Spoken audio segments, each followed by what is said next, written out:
Hey everybody, this is my first podcast, and I want to talk a little bit about the DCEU and Marvel Endgame and the Marvel versus DCEU. Um, and I know a lot of people are going to ask, what do I think about it? Now, um I'm on Twitter and YouTube a lot, and I wanted to talk about this a little bit more. Um, on Twitter, my name is Alexander Blackstrife from Dark Sides Elite, Louis uh, J 1980 at, and on YouTube my it's under my name.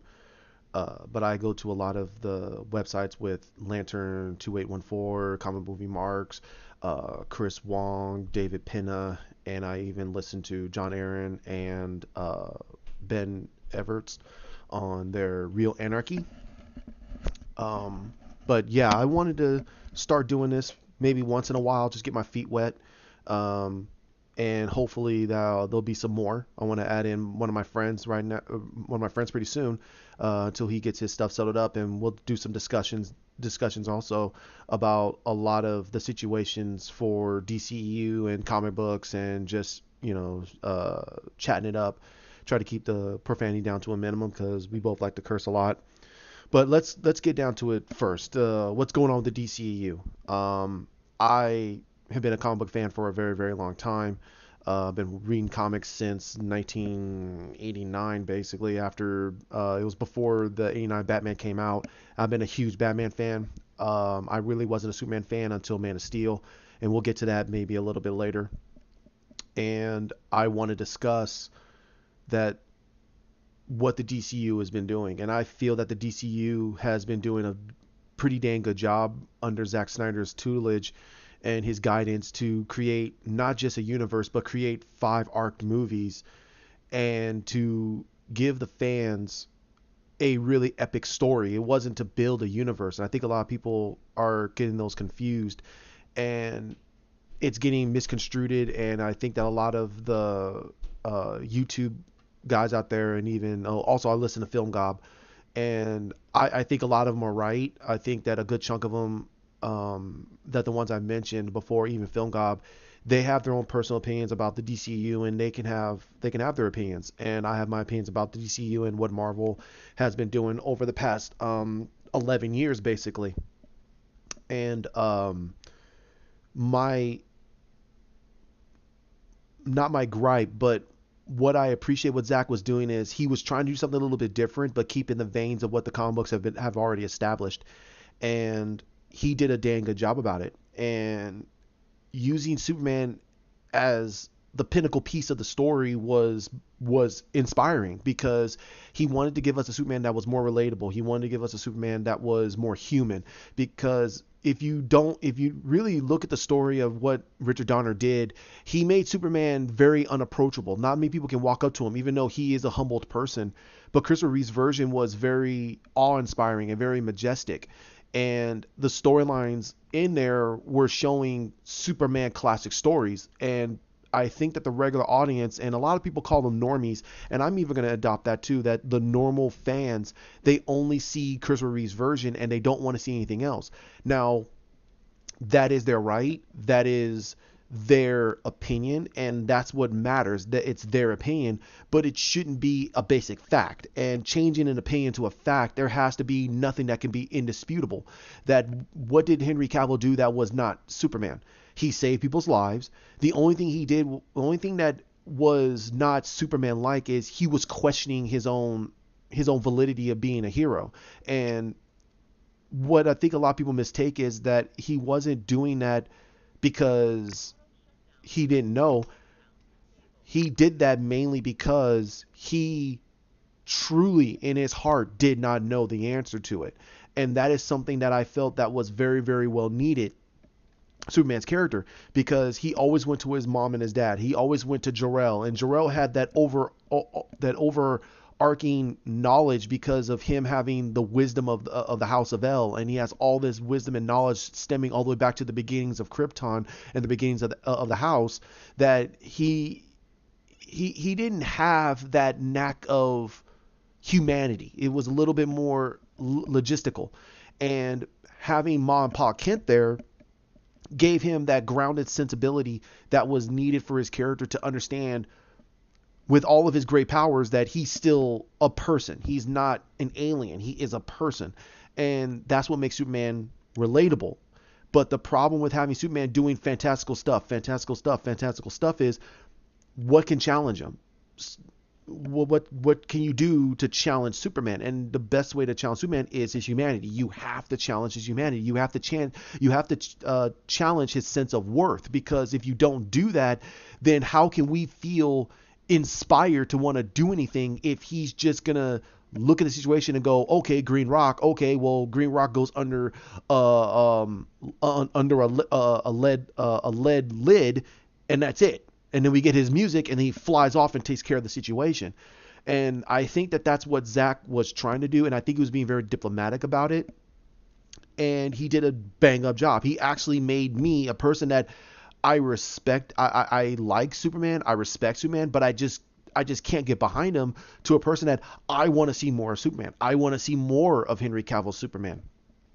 And then we get to Batman v Superman, and he blew me away, because we have a Batman that we've seen his origin before. We've seen him go against a good chunk of his villains. We've seen him go against a Joker 3 times. He goes against a Joker 3 times, not in live action, but in almost every iteration of Batman we've seen him in. We've seen him go against the Joker 3 times, 2 times in the movies. And I'm not saying that we shouldn't get it anymore, but I'm saying is that we've seen it, and we've seen Batman be challenged in the Dark Knight. And that story, and I want to get into that maybe in another cast. But what Zack Snyder was doing, and what Ben realized, is he was trying to tell a Batman story where every person can relate with Batman. That we all have those days where everything just turns to S and we don't know what to do with it. So we just centralize ourselves on the most important, and we just leave everything else to the wind.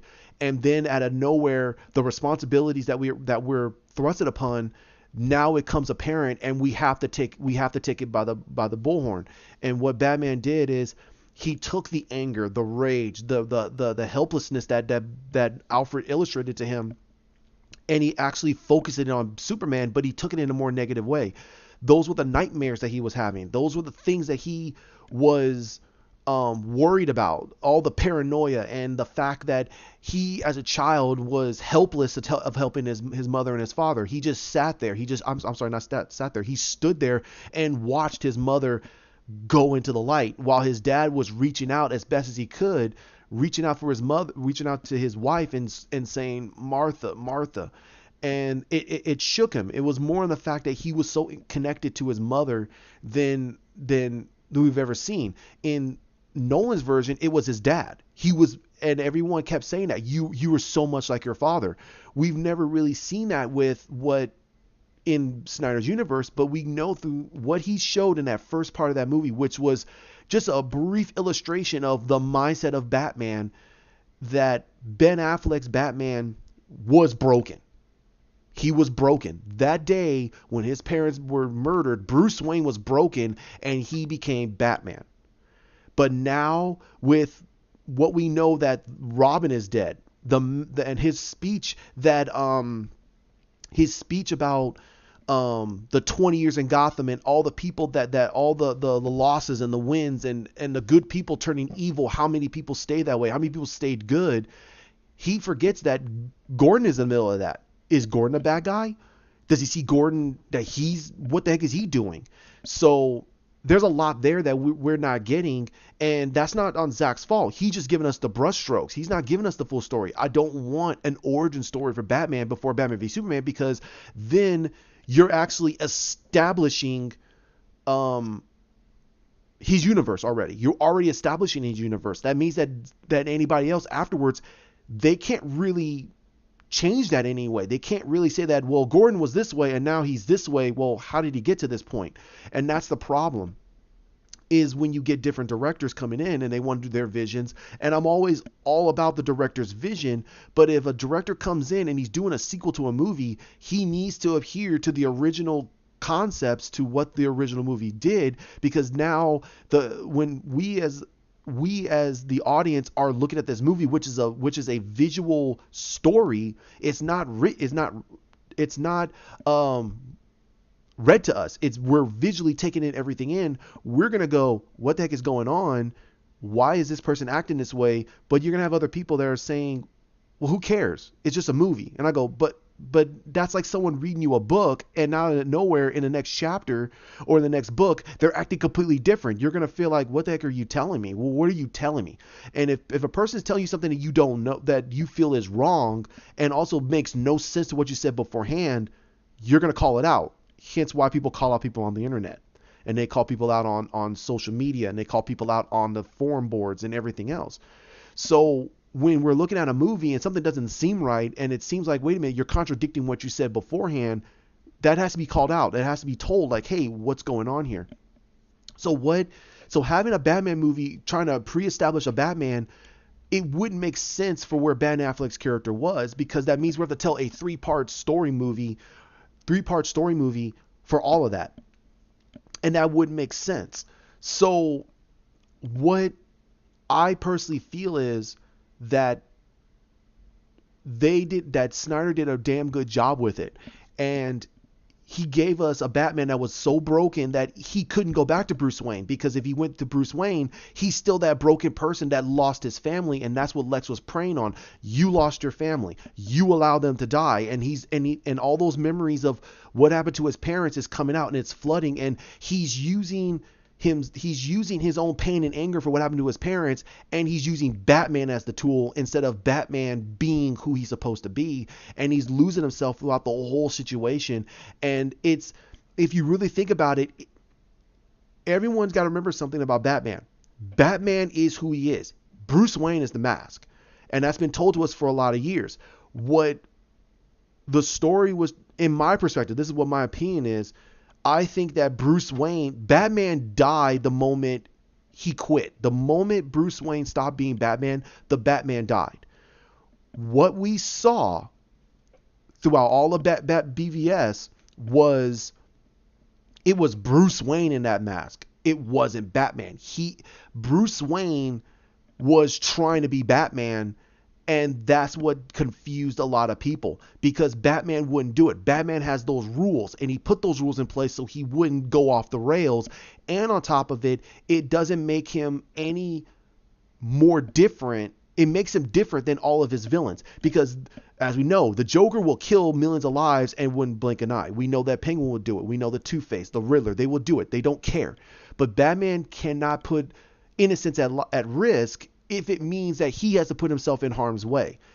That is one of the heroic things about Batman. He's just one man, but he's not a simple person. He is more complex than you make him out to be. And that's what I personally felt that we saw throughout that movie. It wasn't Batman. That's not the Batman that we all know. It's Bruce Wayne. So when they confronted each other and Superman is relying to him, he's telling him, Bruce, listen to me. I'm sorry for what I said. He's trying to talk to him, but Batman / Bruce Wayne is not listening to him. He doesn't care anymore. He feels that Superman needs to go away. He needs to go away. And this is the day. This is the day that God falls. And when we get to the part where he pulls the spear and he's about to plunge it into God's chest and finally kill him, and he feels that sense that he finally accomplished something, he's now realizing through the Martha scene that this is a guy that basically is fighting for his mom. He wants to save his mom. He wants to put his mother ahead of himself. And there were almost no ways you can change that scene and make it better. It was there. And I think that a lot of people they focus so much on it. And again, that's their right. They can criticize it all they wish. But if you have no basis of understanding about it, then you have no right to criticize it, because if you have no understanding of what it truly means, then you're just basically criticizing it to criticize it. And in my interpretation of that scene, and I don't want to get too deep into it, that Batman No, that Bruce is realizing that he's now the mugger. The spear in his hand is the gun. And now he's pointing it at a young boy trying to save his mom. And that's the click. That is the switch that put in his head. And now he's realizing from the very beginning, and I think that a lot of people don't remember about the traditional Batman, is he swore to never, ever, ever, ever allow what happened to him happen to anyone else. That was his promise. That was his vow that he made to both his parents on their graves, that he will never allow what happened to him happen to anyone else. And now he's realizing that he's now becoming exactly what he feared the most. He is the mugger with the gun, and now he's about to take away somebody for just saving their mother. And what I personally felt was the big takeaway for his character was the fact that he did a damn good job on displaying that Bruce Wayne was shaken. He was shaken. He realized, oh my God, what did I do? What did I do? And that's why he made that promise that Martha won't die. And I understand a lot of people sitting there saying, well, now we finally got Batman, but why is he killing these men in his car in the beginnings of the warehouse scene? I see it as more as he doesn't care. He didn't care. And I think that even Superman would be like, dude, if you got to do what you got to do, you got to do it. Because Batman knows, Bruce now knows what would happen to this alien who allowed to basically his mother just dies and Batman did nothing to save him. Or his mother dies and Batman was more concerned about trying to stop these villains, and out of nowhere his mother dies. So Batman took it more as, you know what? No, get these guys out of the way. Let's save his mother. I'll deal with the consequences later. And that's what he did. He basically went in, took out all the villains. Hands down, one of the greatest scenes in comic book history to me. It's one of the greatest fight sequences I've ever seen in my life. That director did a phenomenal job. It looked like Batman. It looked like Batman to the extreme. It showed how strong, how fearful, how fearless, how powerful, how relentless Batman is. And I think a lot of people don't realize that that's the whole point of Batman. He is a scary guy, and you don't want to have that person on your back. And I think that a lot of people don't realize that because they're so looking at the cartoons and everything else. No, in live action, you want Batman to be scary. And having that ambiance of that music at the very beginning when we first introduced the Batman as he's posted on the wall was the greatest way of introducing Batman.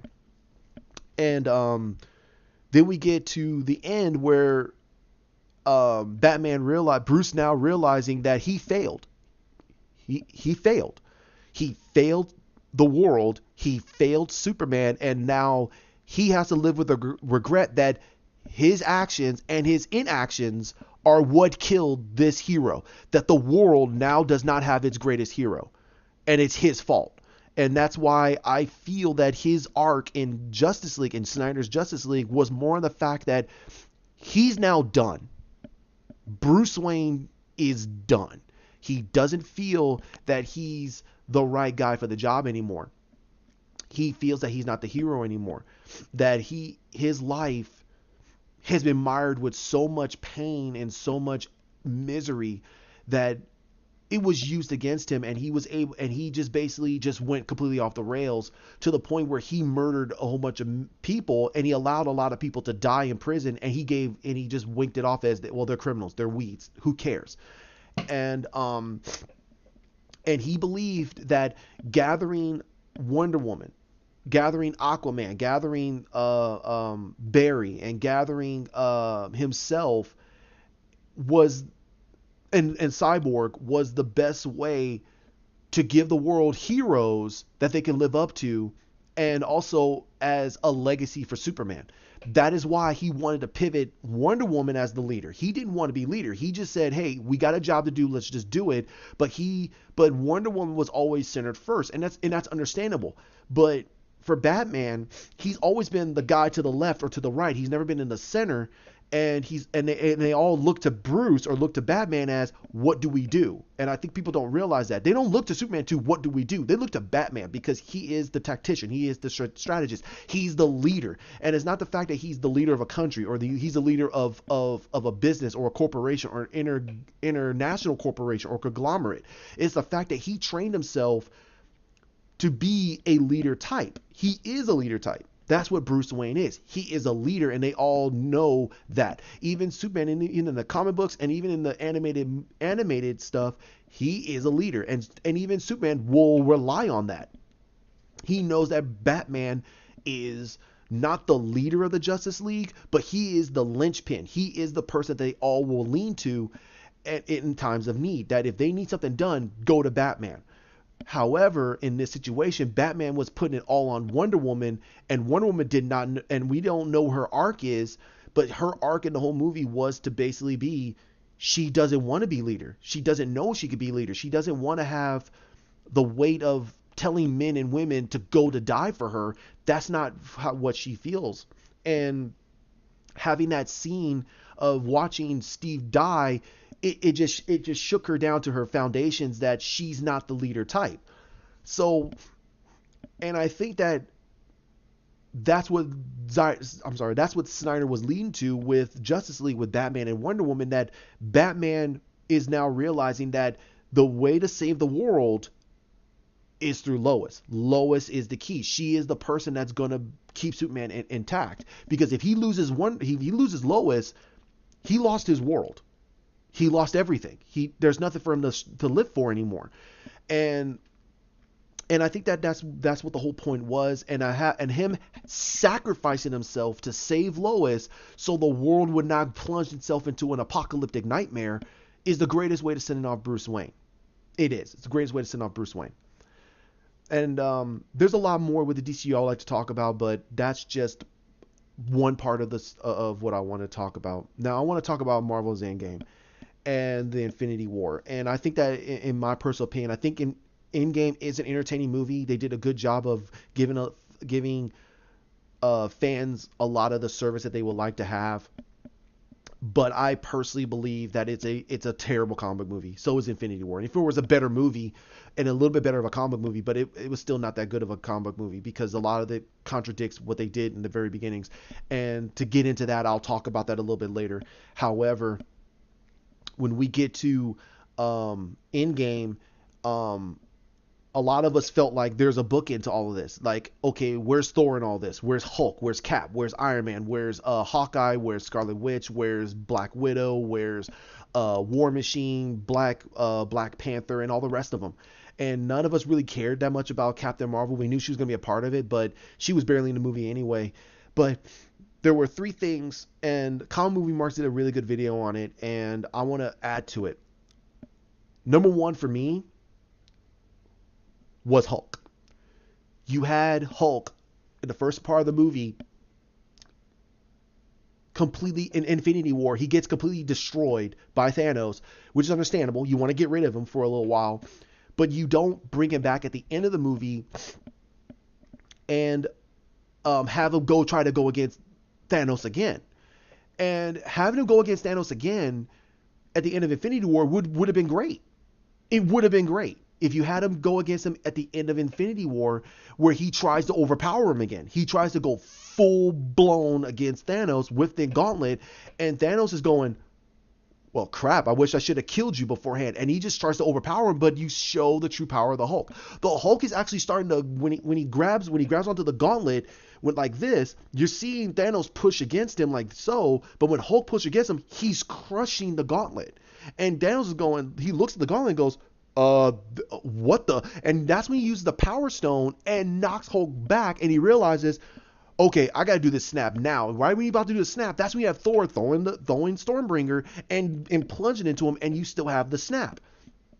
So when everyone starts dying, Hulk is looking around going, you can see it in his face. He's like, what's going on? And he's trying to reach out for them, and they're turning to dust, and you see him so broken that he reverts back to Banner.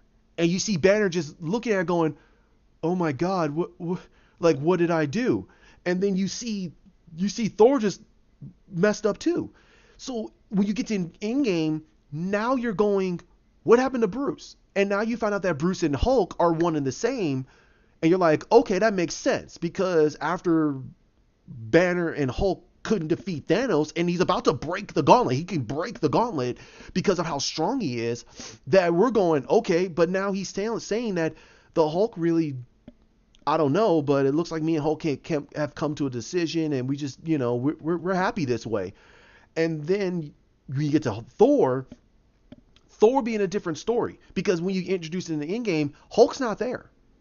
Hulk's not there, and they're wondering what happened to Hulk, but there's like Hulk doesn't want to be bothered, and we really don't want to bother him, and that's when you get to Thor. Now the thing with Thor, and it's gonna all link into the towards the end of this, is that they screwed up Thor. They screwed up Thor really, really bad. And I felt that they should have made Thor way more seething. He should have been internalizing it. And he should have been more silent throughout the movie. Like, he didn't want to talk. Just give me a thing to do. Give me something to kill, and I'll kill it. But for right now, he wants to be left alone. He failed. He's the guardian of the nine realms, and the nine realms have been completely wiped out. His home is gone. His family is gone. His mother is dead. His brother is dead, and now his dad is gone. So and now he found out about his sister, and his sister's now dead. So he has no true family, no blood family. The Warriors 3 and Sith, they're dead. So it's like you took a lot of stuff away from him, and you turned him into a sopping mess. And I felt that was a displeasure for the character, and I felt that was wrong. Um, Now there's gonna be more I want to pick up with. I have to get going, but there's gonna be a part 2, and I will definitely talk a little bit more about Endgame and how I personally would fix it, and I hope that a lot of people will enjoy it. But I haven't picked up a name yet, and I hope that you guys pass this around. I don't feel like having any. If you want to give thumbs up, great. If not, that's great too. But yeah, pass it around. I hope that you guys can enjoy. Thank you very much. Bye bye.